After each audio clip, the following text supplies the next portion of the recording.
Doctor comes in and says, you've got 5 minutes. And the lady says, I'm down from another department. I don't normally give IVs. So she's in a panic. The doctor's rushing. My wife and I are looking at each other like, what is going on?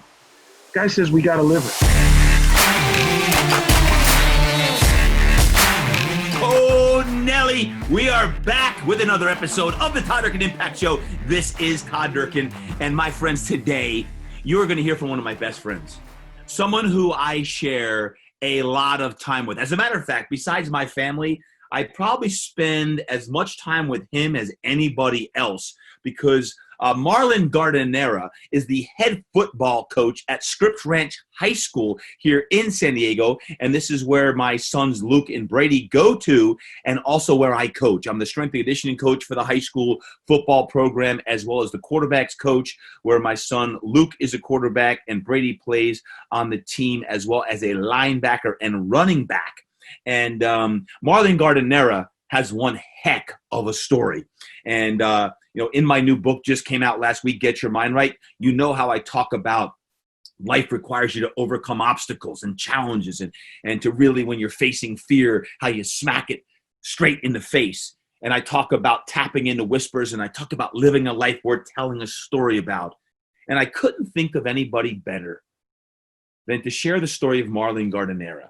And you're going to hear it today. Number one, you're going to hear the banter and the smack talking that we have, but also the mutual respect and love.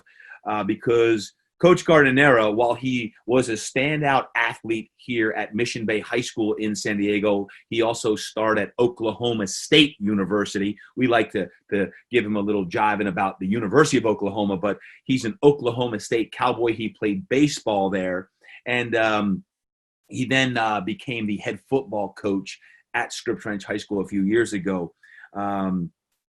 But in 2009, Coach Gardinera had a liver transplant. He had some symptoms that started stemming up in December 2007. 18 months later, he has a liver transplant, and he's had a lot of health issues since then. He has a different perspective on health and on living. And even amongst this pandemic, with everything going on, he's going to be a breath of fresh air. As a matter of fact, throughout this episode, you're going to hear, he's in his backyard. You're going to hear birds chirping. You're going to hear frogs croaking, and you're going to be reminded to slow down and to simplify and do less and to really enjoy life. And Coach Gardinera epitomizes a man of impact, a man who literally impacts thousands of people every single year. So, without further ado, let's go out and listen to this Get Your Mind Right episode, and I know that you're going to be inspired, you're going to be motivated by what Coach Marlon Gardinera has to say. Let's go out to the interview now. All right, my friends, welcome back to another episode of The Impact Show. And today, this is going to be fun. I've got Coach Marlon Gardinera in the house. And as mentioned, Coach Gardinera, I go way back. Coach Gardinera, we got to tell this story. So, Coach, how are you doing today, by the way? Are you having a good day? I'm doing great. You can see the weather behind me. No complaints. Well, so I'm gonna take it back a few years, guys. Luke, my oldest son, is going out for Pop Warner football. It's he's in the 7th grade, and I'm so excited. He's going out to play football. I've got my lawn chair, and I'm going to just sit down and relax and watch him play some football. And then about 2 minutes later, this man comes over to me. He says, Mr. Durkin? I said, yes. He goes, there's not a chance that you're going to sit out on this field and not be my quarterback's coach. So that was the last time I actually got to watch my son play football, just as a spectator, as a fan, as a father. Because for the last 5 years, Coach Gardinera and I have been in the trenches coaching our son. So Coach, thanks for prompting me to get out of the lawn chair and actually be a quarterback's coach. I thought it was so cute, you in that little chair, and you're sitting there watching. I thought to myself, this is a joke, right? He's trying to be funny. But yes, it's been a great run. Run. We coached 2 years in Pop Warner. I took a little hiatus for a year, and then the last 2 years, we've been coaching at Scripps Ranch High School, where Coach Gardinera is the head football coach. And this past year, we went 12-1, won the first league championship in, was it 25, 26 years, and the first appearance in the CIF finals ever. Coach, before we get into the deep stuff, what were your thoughts on last year's season? Boy, it was a dream season. It was surreal. I almost didn't realize it was happening, even though it was happening week after week.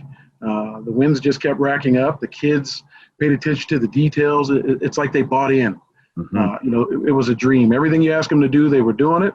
They were working hard. They were preparing.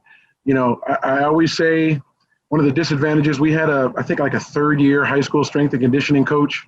Normally you want somebody with a little bit more experience, but we made do with what we had. Yeah, that's you, TD. We made do with what we had, and they were. I'm learning.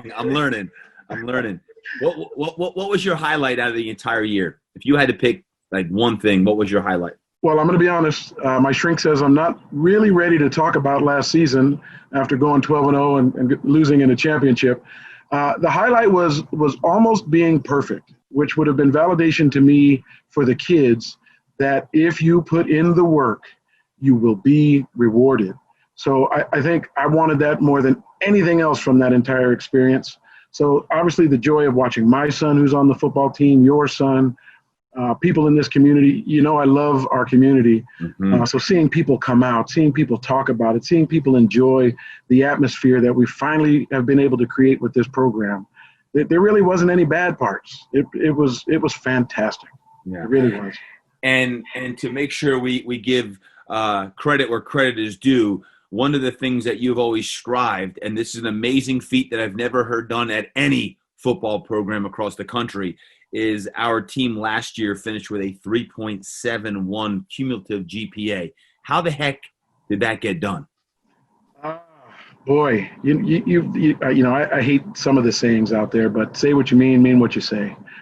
I learned a few years back that the Division III football programs need you to have a 3.6 GPA for them to come up with some academic money. And my thought was, we didn't necessarily have the blue chip football players that were going to Notre Dame and Michigan and some of these big time schools, but we had a lot of kids that were smart and did well in the classroom. But if I could set a mark and push and push and push until we get there, there would be a lot of kids who'd have an opportunity to play football at the next level and get some financial help to do it. So we set the mark. And then I did things that, I was used to. I went to Oklahoma State. I'm a Cowboy. I remember things like study hall. Depending on your GPA, you got to spend more or less time there. And I remember coaches being honest about graduating and getting through the program. So I did what a lot of people had done for me years before, and we just pushed. We didn't make it an option. One of the easiest things, if you have a C, you don't need to practice football. You need to practice school. So we stood behind things like that. And quite frankly, it was the greatest accomplishment.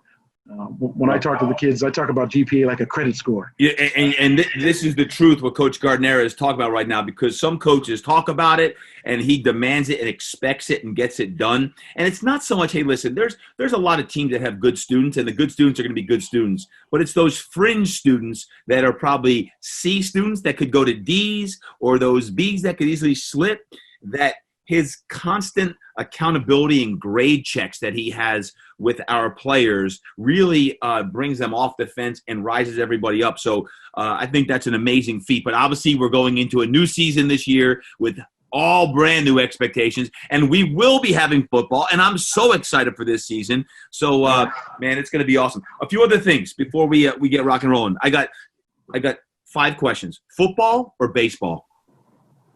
Oh, why would you do that to me? Oh, you got to answer. I hate to say this. My heart is with baseball. Oh. See, he played baseball in college. So, but hold on. Football allows me to yell at the top of my lungs and get great satisfaction from it. You don't really do that in baseball. So from a coaching perspective, football. You're yelling or instructing? You're instructing, right? You're not yelling. They're spread out over a wide area. So I'm just projecting my voice so they can hear me. Chocolate or vanilla? You've met my wife, haven't you? I'm a vanilla guy. All right. Reese's Peanut Butter Cups or Milky Way? Okay. We talked about the GPA. We talked about the success on the field. The greatest thing about every season is on my birthday, the boys get me Reese's Peanut Butter Cups. And I don't mean they get me a few. Last year, we topped off at 120 pounds of Reese's Peanut Butter Cups. So that was the highlight of each season as a head football coach. It's definitely Reese's. Wait. 120 pounds? That's what you ended up with?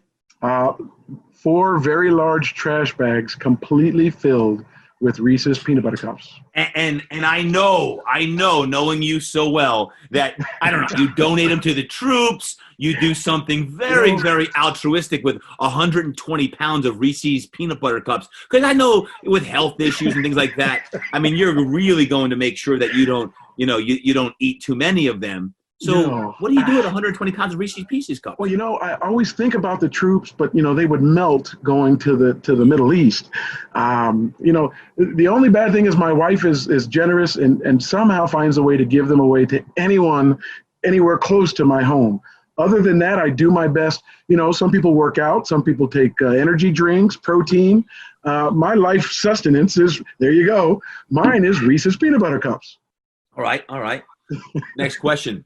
Workout or nap? Oh, you're... Get to know Coach Gardinera really well before he tells the story. Are there any kids listening? That's the question. There will be many kids that are listening. Okay. Do I have to tell the truth or do I speak? Of course, you need to tell the truth. We want to get to know Coach Gardinera. Coach, I accept that I am a former elite athlete, and in my latter years, I have become quite fond of an occasional daily, sometimes twice nap. and last question, and maybe the most important, Oklahoma Sooners or Oklahoma State Cowboys? Hey, this has been a great time with you, Todd, but I'm going to have to get off now. I don't allow my children, my family, and I don't allow anyone on our football team to say the name of that other place. So you mean I can retire? You mean I can retire from the football program, just go up in the stands and watch my son for a senior year? You are effectively fired until tomorrow, in which case you'll be rehired. Oh. Hey, so Coach, take us back.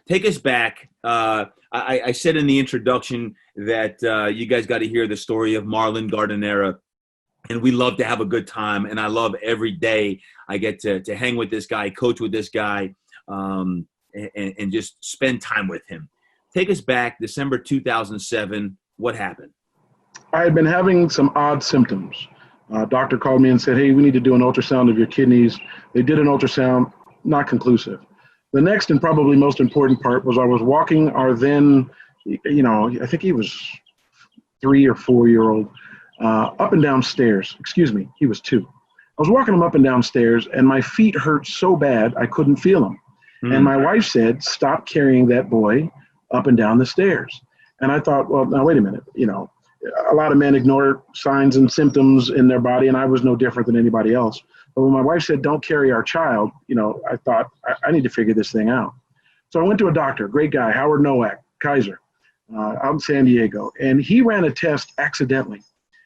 He was looking for neurological things. He was looking for nerve damage, and he accidentally checked the wrong box on a test and tested me for amyloidosis. It came back positive.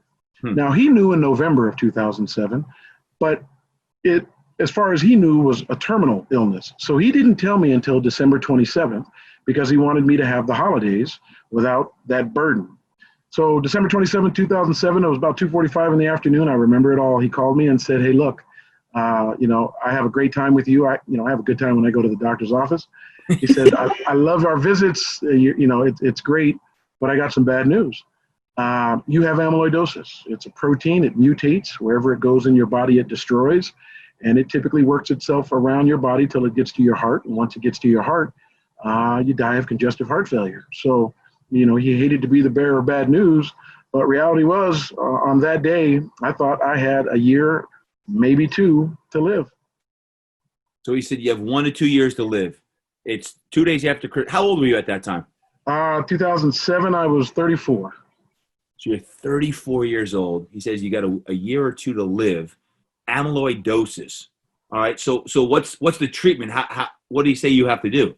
He didn't even know what it was, which was a little unnerving. It took a couple of years before I talked to someone who actually knew what it was.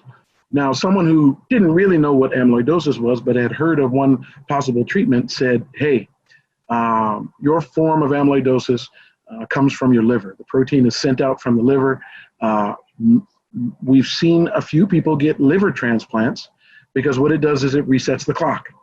Your liver, as a result of a chromosomal defect, is overproducing this protein. If we give you a new liver and your DNA has the new liver overproduce the protein, this normally doesn't happen to people until they're in their 70s or 80s. So if we give you a new liver, you may not have to deal with this again until you're 100, 110 years old. And I didn't have any plans of being that old. So I thought, perfect, that could work. Let's restart the clock, give me a new liver and see how this thing plays out. What I didn't know was that it would take a little while to get on the transplant list and take even longer to get the actual liver. I'm here, so I think we can skip to that part of the story. Obviously, I did get the liver. Unfortunately, I was given 12 to 24 months to live, but it took 18 months for the liver to come through.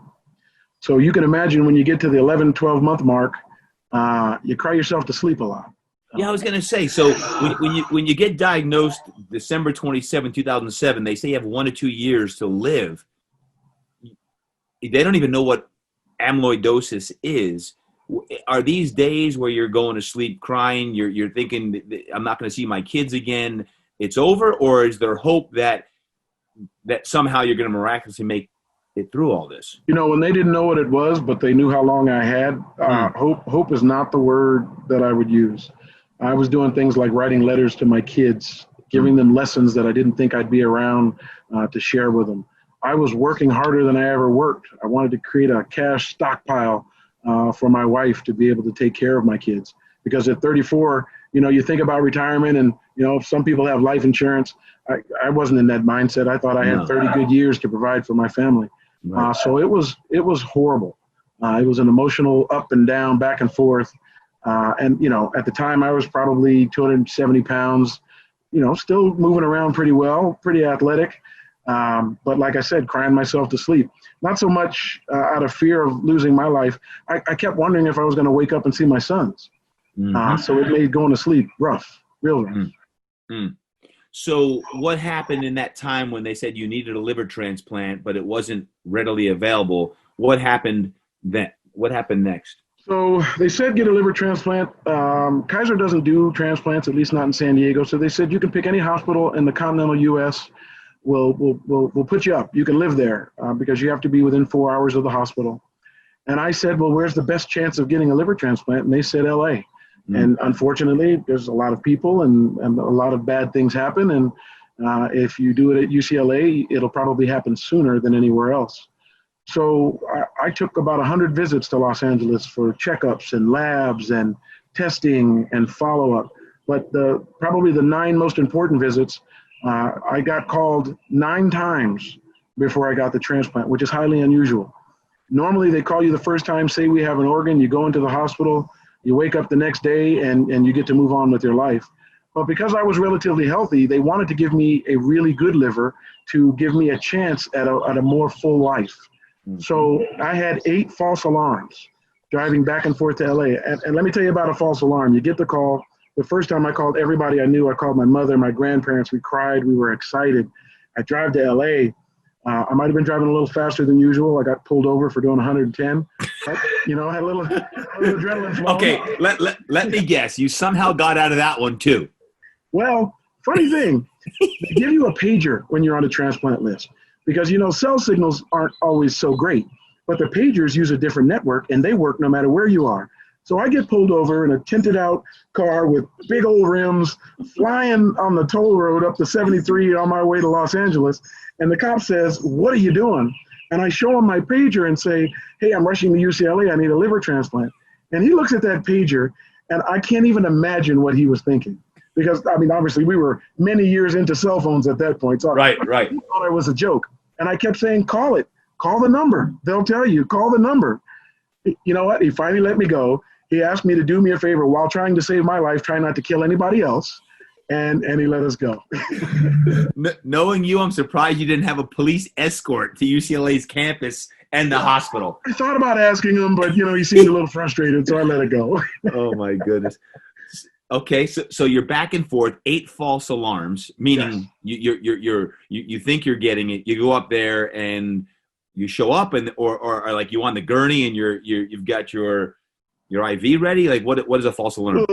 They get you on. They start preparing you, and by preparing you, they start with the antibiotics. They start with IVs, and I have what are called rolling veins. So sometimes you got to go 4 or 5 times at me to get one IV in. So the first time they went through this whole process, we're all the way through the work through. We're ready to go. Doctor comes in and says it's not a good match.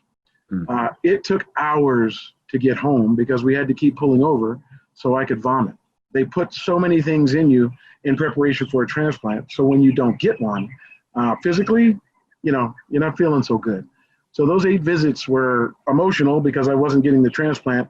Physically, draining is not the word. It's like you get beat up every time. But I had to do what you had to do. How much time in those 8 visits? Was it 6 months? Is it a few months? Was it a year? Like between those 8 visits? The first visit came about 4 or 5 months into the wait. And remember, overall, it was an 18-month wait. Okay. One of the nights was New Year's. And I remember inviting people. We're going out. And I really started to think at that point it was going to be my last one. So everybody got dolled up, ready to go out. And at 10:30, I get the call. Come on up. We have a liver for you. And obviously that was 4 or 5. So that one didn't work out. Happy New Year. Yeah, right. Yeah, boy, I had some real lows. The hope that you build and then the disappointment that sets in right after. But here's the ironic part. On the 9th visit, I get there. We get into the hospital and everybody's rushing. And at this point, you know me, Todd, I have been late once or twice in my life. So I think I had got there a little late. And I'm thinking to myself, look, I'm tired of rushing. Nothing's going to happen anyway. What difference does it make what time I get there? I get there a little late and everyone is rushing. My wife and I are looking at each other like, what is everybody's problem? A little late, like 5 minutes, 10 minutes? You have 4 hours. And I didn't exceed the 4 hours, but let's just say I was pushing the 4-hour mark this time. And sometimes you get there and you see the liver come in. I mean, they actually bring it in coolers. So I've seen limos come in. I've seen helicopters landing on the roof. So I'm normally there before the liver. But, 6 or 7 times that gets old. I'll get there when I get there. If it's a match, it'll work out. If not, why rush? Well, the 9th time we get there, everybody's rushing. My wife and I are looking at each other like they're crazy. A nurse comes in, starts to do the IV. I'm laughing at her saying, hey, look, this is not going to work. You're going to be doing this for a while, but I got nothing but time. Then a doctor walks in and says, get the IV in now. We're leaving. And I'm looking at the doctor like, okay, first, slow down, buddy. I've been here 8 times and I've never seen the doctor. I never get past the nurses, quite frankly. Doctor comes in and says, you've got 5 minutes. And the lady says, I'm down from another department. I don't normally give IVs. So she's in a panic. The doctor's rushing. My wife and I are looking at each other like, what is going on? Guy says, we got a liver. It's good. So this lady gets the IV in. First shot, never happened in all my visits, never happened ever. They roll me in. They put you on a table that looks kind of like a crucifix. They lay you down. They strap you down. And the guy says, all right, I'm going to count down from 10. Let's go. And the last thing I remember is him saying 9. And then I woke up the next morning to a rather aggressive lady telling me to get up. You're going to walk. I finally got the transplant in June of 2009. Wow. Yeah, it was something else. Something else. So June 2009, what happened to your liver, the one that you had? My stories they always have an extra part. Todd, my liver was perfect. There was nothing wrong with my liver. As a matter of fact, when you get a liver transplant, they give you a score. It's called a MELD score, model end-stage liver disease. A perfect liver is a 6. You're probably not going to make it, but a few hours is a 40. My score was a 7 when I got on the transplant list. It was perfect. I had another condition that made it 7, not 6. So they had to give me points to get me on the list. And as time goes, you accrue more points. You normally need to be in your 30s before you actually get that transplant. But because my liver was perfect, my liver went to someone else. I'm both a recipient of a whole liver, a full liver transplant, and I was able to donate my liver to a gentleman named Richard Blanco. And I only know this because, God bless her, I love my mother-in-law, but she's nosy. There was someone else in the post-care treatment finding out how you take care of someone who just had a transplant. And my mother-in-law just looked at the people and said, "Hey, did your husband get a transplant?" And the lady said, "Yes." And she said, "Well, you probably got it from my son-in-law." I try to mock her voice. So I knew the recipient of my liver, which was a blessing and a miracle. Did you ever meet him? We were great friends. Yes, I did. What? We were in the hospital together. We would roll over to each other's rooms in wheelchairs. He had 3 kids. His youngest was an 8-year-old girl. So the idea that she had more time with her father, it was unbelievable. And you're not really supposed to meet or know right. Who receives and who donates organs. So the fact that we were in the same hospital and became friends was unique. And is Richard Blanco, is he still living? Richard unfortunately passed several years later of unrelated issues. What I can't get anybody to tell me, because his liver was still good at the time, is whether or not he was able to be a donor and whether my liver is still out there. But he was around for a while. Like I said, he got more time with his 3 children, which was awesome. He was in bad shape when he got it, so he got to extend his life. What a blessing. Yeah. As far as being a donor, any messages to folks out there who maybe are not donors? I know you speak a lot now in schools because of your story, but I think when it comes to kidneys and liver, I mean, all organs, the importance of being a donor. Can you speak on that for a moment? Listen, the most commonly donated organ is a kidney. Mm-hmm. In California right now, if you need a kidney transplant, the wait is 8 to 10 years. Mm. Listen, being a donor can be one of the most heroic things a person can ever do. And while we all do our best to live fruitful lives and be kind and generous and be productive and raise families, one of the most amazing things a person could ever do, they could do in the most tragic scenarios. Organ donors save lives. As a matter of fact, one organ donor can save up to 8 lives. And what most people don't know is organ donors are often tissue donors, and you can help heal up to 75 people. So I say this to people who aren't organ donors: become one. It can be one of the strongest components of your legacy. It could be the most lasting thing you ever get a chance to do. And I always tell people, I speak at 50, 60 schools a year, and I try to inspire these kids who think they're invincible that, hey, look, you're going to go at some point.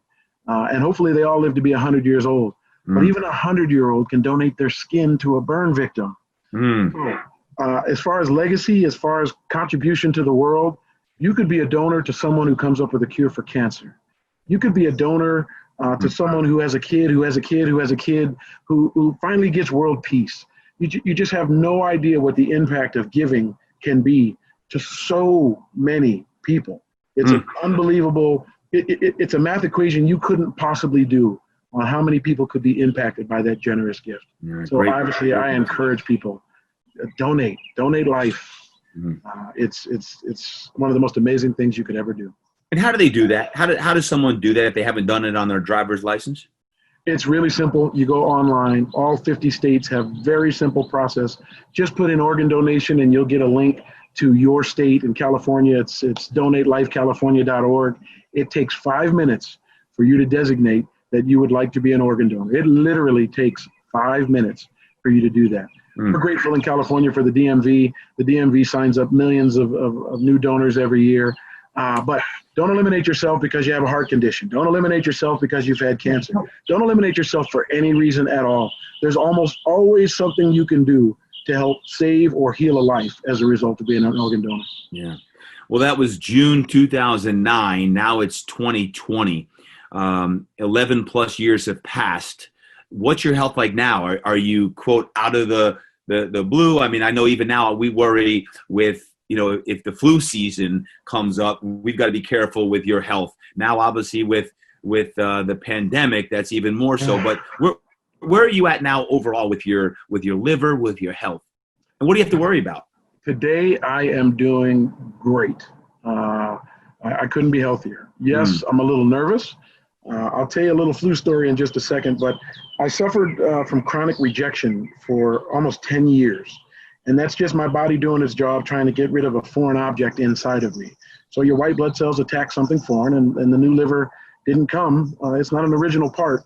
So my body spent 10 years trying to get rid of it, trying to destroy it. You're sure that foreign object wasn't a Reese's Pieces cup? Well, maybe those two.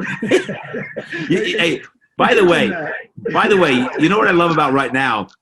As you guys are listening in, you can hear the birds chirping. Coach Gardinera's in his backyard. You can hear the noises. And when you think about his story about, what he's been through to actually do this interview amongst the quarantine, he's in his backyard enjoying the noises, the birds chirping. I hope that this is allowing you to, number one, slow down, two, listen to the chirps, and three, reflect upon your own life and the gratitude of life, because you think about even what Marlon's talking about. He's had I'll call it an extra 11 years of borrowed time on this stuff. So keep going, Coach. Yeah. So 9 years of rejection. They give you medications that help suppress your immune system so your body isn't on overdrive trying to destroy it. But when they suppress your immune system, you're vulnerable. And I guess after being given 1 to 2 years to live, you think getting past that is a pretty special thing.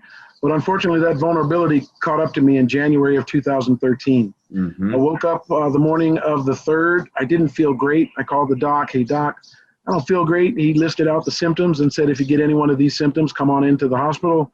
We'll take a look at you. I opted to take a nap. We talked about that. But unfortunately, I ended up napping for about 8 hours. When I woke up, I was having trouble breathing. About 45 minutes to an hour later, I couldn't breathe at all.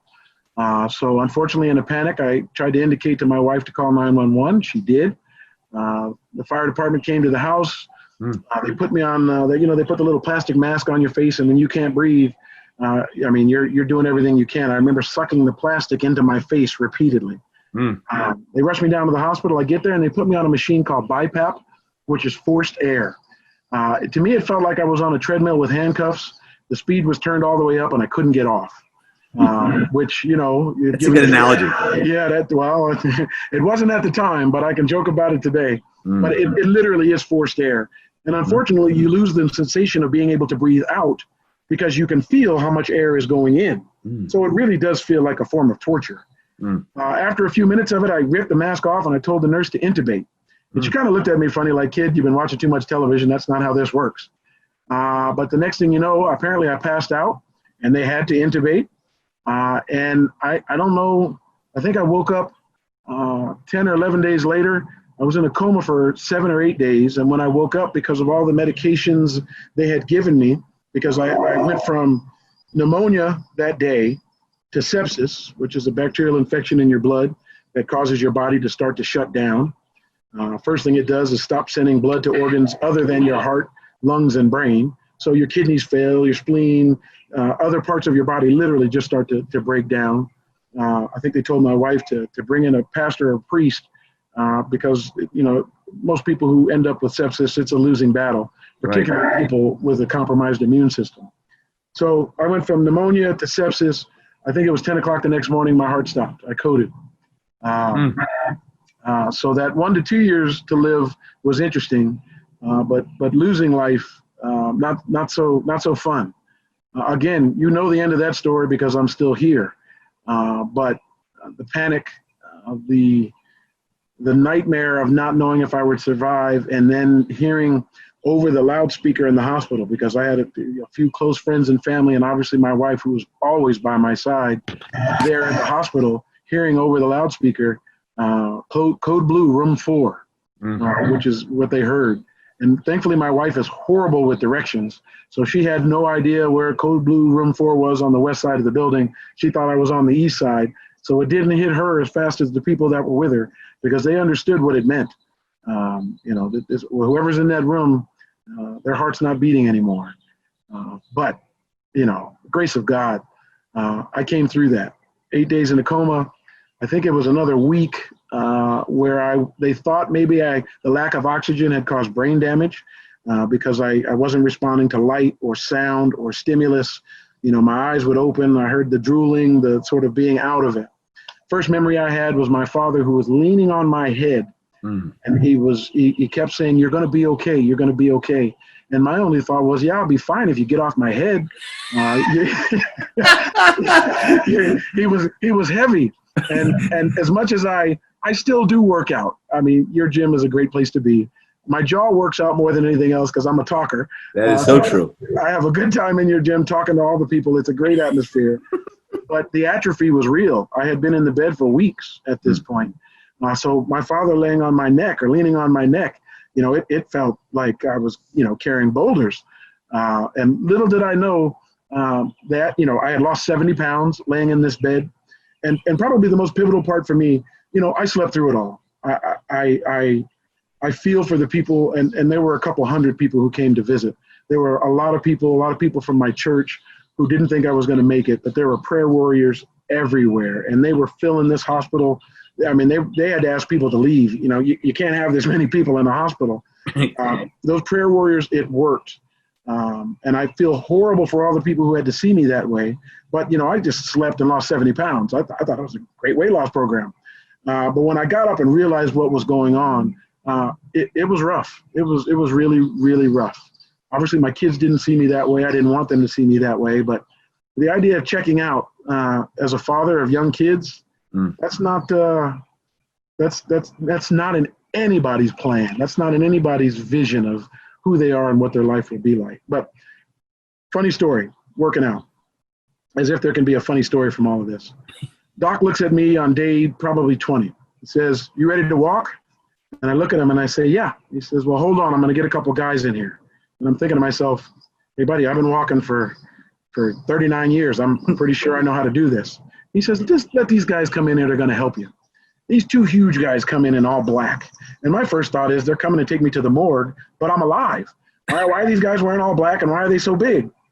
Well, they stand on both sides of me and the doc says, "All right, tough guy, get up." I stand up and I literally wilt. The atrophy in my legs, I couldn't stand up. I couldn't walk. No, I wasn't even close. Those guys had to pick me up off the ground and they kept me from falling and hurting myself. But the workouts that I had to do, literally stand up for 3 or 4 minutes and then learn how to do the cha-cha, standing with a walker and then scooting around the room and then walking around the hospital.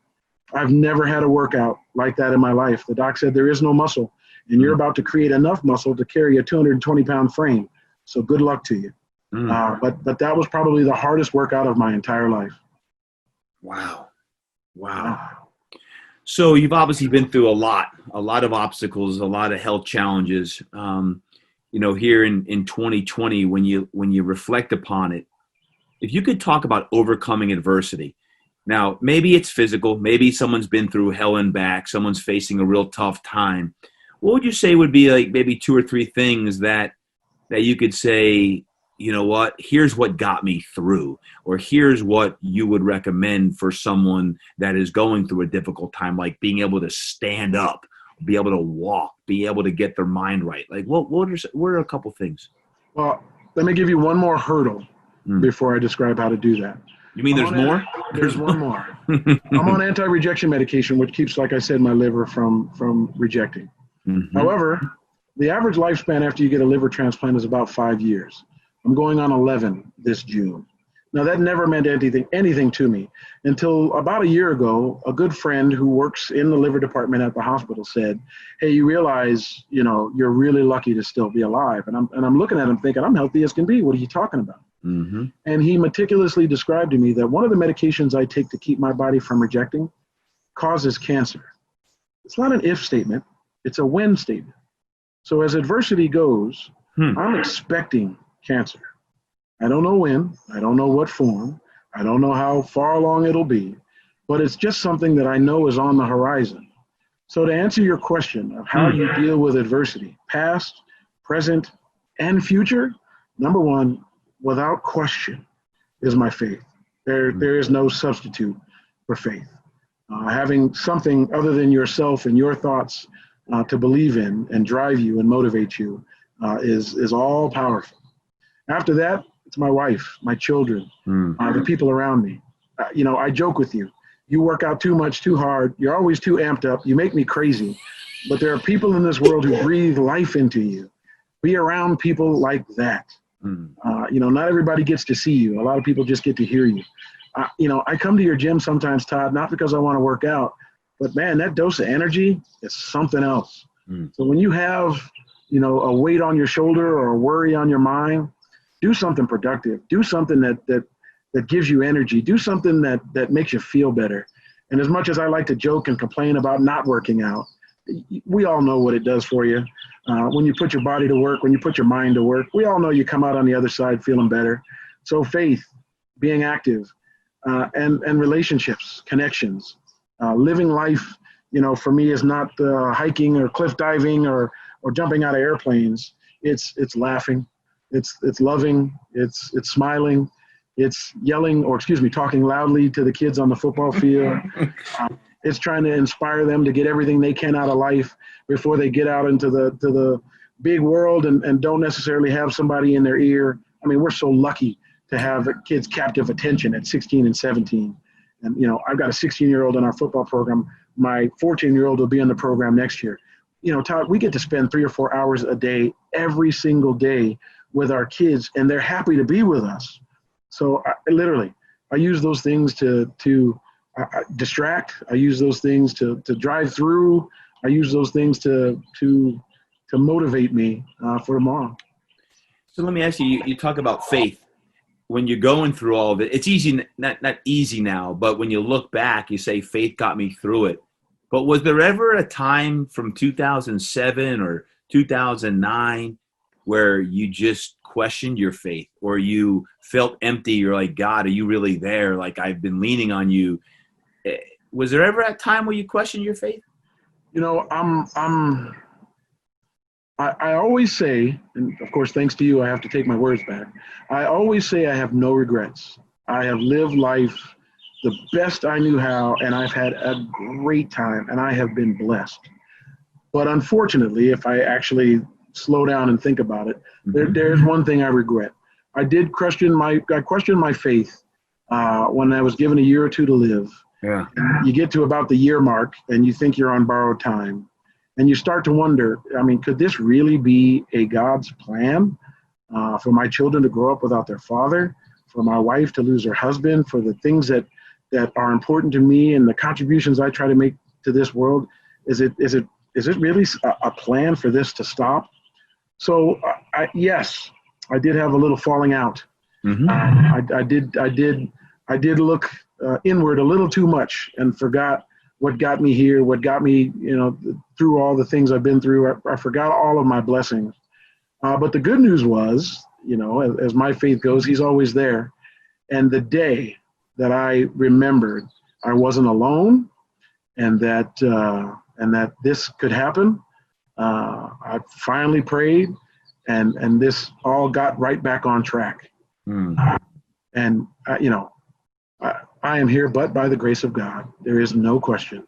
I joke and say I have 9 lives. No, I only have the one that was given. And as much as I hope for it to be eternal, he's got a plan for me while I'm still here. So I turned my back. I came to my senses. I haven't gone astray since. That would probably be my only regret. But when you say regret, don't you believe sometimes by you questioning your faith that actually strengthened your faith? There's no question it did. I wish I had been stronger and never lost faith at all. Mm-hmm. So maybe a little bit of disappointment. I certainly want to be a role model for my children. I want to be a role model for all the kids that we have an opportunity to coach. So you try not to come up short. And, coming up short on a free throw is one thing, but your faith, it is foundational. So disappointment, but yes, the strength since, the renewal since, the understanding, the ability to share with people, hey, look at me, look where I'm at. I'm expecting cancer and I couldn't be happier. I couldn't be more blessed. My life couldn't be any better as a result of understanding and that strengthening of my faith. Yeah. I think that's something that all of us go through. I look back, I think about my faith evolution. And even when I was 20, I lost my father when I was 20 of a heart attack. And I think about the questioning my own faith, which was very strong before that. And for a period of weeks and months, I really questioned God. Like, how can he do this? Like, why would you do this to me? How could you take away my best friend, my mentor, my coach, everything? And after processing that grief, I realized that God had never left me through that. And who am I to be so selfish as to think that I still deserve my father when he's in a better place called heaven on that. So I think it's an interesting thing when people go through tough times and they question their faith. But I think if you stay persistent in the search for faith, that it can ultimately lead you to even a stronger faith on that. Hey, Coach, Marlon, you talk about, you hear me say, get your mind right all the time. Get your mind right, get your mind right. But when you know that you're going to have cancer, how do you get your mind right on a regular basis, knowing that someday, hopefully a lot later than sooner, that you're going to have cancer? What do you do to get your mind right?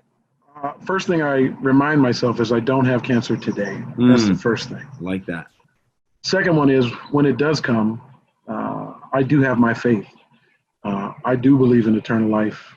So when my time is up, I will have done just about everything I had hoped to do. And I will understand that it's time to move on. But you spoke of your father. I lost my father 3 years ago in 2017. I remember. About a week or two later, they put up the job to coach at the high school. And this is odd for me to say. There's nothing about me that ever wanted to be a head coach of a high school football team, and I mean never. You thought you were coming to a Pop Warner practice to sit on a chair and watch. I did not want to be a head football coach at the high school level. I wanted to enjoy my son too. But when my father passed, I didn't have any faith issues. I understood it was his plan. But I also realized my grandfather changed our last name. He added an A many, many years ago. So for all intents and purposes, there are 6 Gardineras in the world. And when my father passed, 6 Gardinera men, when my father passed, there were 5 of us. And it became so clear to me what I had to do for my sons and what I had to do for my father's name, that it just provided a level of motivation to use whatever time I have to the absolute fullest. And I do. I really do. I don't have too many bad moments. I'm grateful for each one that I have. So if you see me, get ready to laugh because you're going to laugh. I'm not going to let you get away with not laughing. Who are you kidding? So it keeps me going. Life is full, so it keeps me going. That's why I love being around you. You always make me smile every time I see you strut. Not even if it's a couple minutes late, I'm like, all right, here comes that strut. Here comes that strut coming out to the field. And hey, that's what I call impact. You folks, you hear me talk about impact all the time and legacy. And Marlon Gardinera is an impact man. You hear about this story. Sometimes you may see someone, if you're a fan, if you're local and you see this, the winningest season we had last year, there's reasons why Marlon is the way he is. And when you understand someone's story, I wanted to share his story today because of the amazing obstacles and challenges, Marlon, that you've overcome. And I want to thank you for what you do, who you are, because so many young men and women in San Diego and beyond are impacted because not just of who you are in the community and as a coach, but also what you're doing to go out and speak now. I keep telling you, you've got a lot of content that you could deliver worldwide. We may have to have the 1-2 show, the Marlon Gardinera and TD show go out and we'll hit the platform. Listen, I'll bring them down. You can pick them back up. Hey, so what's next? What's your mindset as we're getting through this pandemic? You have a different perspective on life than many others. You just mentioned how you stay in the moment, but what is next? Where's your mindset? Where's your focus at these days? Well, staying healthy because I do have that compromised immune system. I am vulnerable, but it's strengthened the family. My kids are in this house. My wife is sitting right next to me. We've had some great friends who've been isolated, so we've been able to have them in the backyard, socially distanced. So right now, I'm taking advantage of the fact that I've got a kid that's leaving for college, but I'm spending 20 hours a day with him. Unfortunately, we both stay up too late. But what's next down the line? I am going to share the message as often as I can, whether it be about donating life, whether it be about not taking life for granted and living the heck out of it.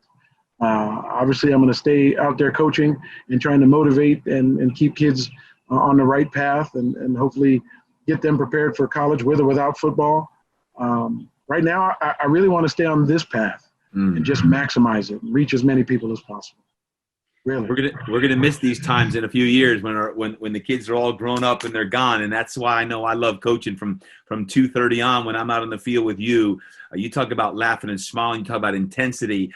Even though I am only a third-year strength coach and a couple years into the quarterback coaching at the high school level, I have so much fun with you, and I couldn't wait to share you with everyone today. And I just want to say thank you for all that you do for so many people. Listen, you already know you're a blessing. You do this every single day. You're one of my mentors. You're one of my role models. And while I'll never do it with quite the energy you do, I don't know that anybody can. I am at least fortunate enough to know that I've got you for your next son. And guys, you heard it here first. The first all CIF quarterback, Division I football playing female. Your daughter will be going through this football program, which means I'll have you by my side for many years to come. So there you have it. Marlon is recruiting my daughter McKenna to be the next quarterback down the line. So we'll have to see about that. But I know McKenna would love to do that. Coach, obviously this is the Impact Show. You know I stand for impact. Impact to me is legacy. It's the life that you talk about, live a life. We're telling a story about what's your story, and you have one heck of a story. Your legacy, your impact, if there were 3 to 5 words or a short phrase that your legacy, which is being created, and you're only, let's say, almost halfway through your life, because you have 9 lives and you've only exhausted about 5 of them. What would you want them to say about your life someday? What are a few words or a short phrase about Marlon Gardinera's legacy? Probably 2 parts. First is Nicholas and Noah. Those are my sons. And everything I do for my sons, and have the expectation that they carry my father's last name into the world and into their families the same way I try to. That's first and foremost. The football, Mark, you and I both know football teaches invaluable lessons. And if we get through to 1 kid, 2 kids, 20 kids every year for every opportunity we have, I want to change lives. I want to help kids reach their absolute full potential. And I'm going to use football every time I have an opportunity to make great men, every time. Well, a shout out to your family, because I know them well. And obviously your wife, Tracy, for not only sticking by your side, but having to put up with you all the time. What an amazing woman. Yes. And then your 2 boys, I can't say enough about their character, their values, their work ethic. They are cut of the cloth. They are cut of the same cloth as you and Tracy. And I know that the future is very special for both of them, and apples don't fall far from the trees. As a matter of fact, when I watch them walk, it's like watching you walk, right? It's like even, it is absolutely, it's funny how that happens. But man, I can't wait for this upcoming season to see both of them out there competing for the Falcons, and to have you as their coach truly is special. And I know life is special, and I know you have a much different perspective on it than most others. So on behalf of everyone listening today, I want to say thank you. Thank you for sharing your story, for what you do to impact so many. Coach, if someone wants to follow you and see what you put, is it best on Facebook, Instagram, just to show up to a Scripps Ranch Falcons game? Although I don't know if we'll be able to show up to a Scripps Ranch Falcons game. But where could one follow you, or what would you like to have them do? Well, we obviously appreciate their support in the football program. We're changing young men's lives, so people being interested in what we're doing is awesome. I'm on Twitter at Coach Gardinera. I'm on Facebook, just Marlon Gardinera. I appreciate the opportunity. I appreciate the interest. Look forward to some interesting things. There's never a dull moment in my life, so don't be surprised. I'm sure there's something around the horizon worth following. Yeah. No, there certainly is. And where can they go again as far as if they want to be a donor and they have not yet done that? Listen, supporting our football program will change lives, period. So the best place to find us for football is srfootball.com, SR, which is Scripps Ranch, scripsranchfootball.com. You support that, you'll be breathing more life into me, because that's my mission right now. Hey, Coach, I love that little plug, but I was actually talking about an organ donor. I love the plug for the football program. Folks, wherever you are around the world, donate to the football program. But if they want to be an organ donor, where can they go? Let me see. Football program, organ donation. If you're in California. This is why I love you, man. This is why I love you. You see where his mind went? He's like, organ. I already got the organ. We need some money for the football program. Listen, go online, put the organ donation. You're going to find the first thing that will pop up in every state is your state's organ donation program. In California, it's donatelifecalifornia.org. It's a very similar name in all 50 states. Literally, organ donation, and you'll find where you can do it in your state. Yeah, there you have it. And guys, watch for his two sons, Nick Gardinera, standout running back at Scripps Ranch, and his upcoming freshman son, Noah, a tremendous athlete as well. But more important than their athleticism certainly is who they are as young men. And again, both Marlon and Tracy have done an amazing job. And I think for all of us who are parents, we know how hard it is to raise kids today in what's going on. But we've got to make sure that we continue to do that and lead in all directions. And whether we coach, we teach, whatever industry that you're in, we want to make sure that we do that. So, Coach Gardinera, thank you so much. Marlon, incredible story, truly inspiring, and I'm so glad that you were able to join us today. Thank you, TD. Appreciate having you in my life. You're awesome, brother. Thank you. Wow. Oh, wow. What a story by Marlon Gardinera. Sometimes you think you got it bad, and then you hear a story like that. You're like, wow, he has been through a lot of adversity, a lot of challenges, and he's overcome that through faith and through, he talked about being active and having great people surrounding him to keep his mind right and to remind him to continue to be strong in all aspects of life. My friends, I thank you. I thank you for listening in today to the story of Marlon Gardinera. And I hope that it inspires you to be a better man or woman, a better mom or dad, a better boy or girl today. It also reminds me of, man, I can't wait to get on the field. I can't wait to get on the field and see Coach Gardinera and all the other coaches and all the players out there, because I am missing coaching right now. I'm missing football, and I can't wait to get out there and do what I love to do. And I cherish those times. I cherish these times when my kids are in high school, and two of my kids anyway are in high school, and I know that this too soon shall pass. And Coach Gardinera is a great reminder to take every single day as a gift, to not take it for granted. We know that life is fragile, and it's constant reminders that the fragility of life could cost us our pure joy and peace today. So let's go out there today and let's continue to live a life worth telling a story about. Let's go out there and continue to be peacemakers. Let's take the joy that is created and manifested inside of us from listening to episodes like this and be better about it. When you read the book, when you listen to the podcast, I want you to go out there and create more impact. So my friends, today, have an incredible day. Go out there and join the crusade of Get Your Mind Right and make sure that the world becomes a better place to be. We want to overcome pessimism, negativity, hate, all the darkness that is out there. We want to make sure that you are the light. Have an incredible day, and don't forget, get your mind right.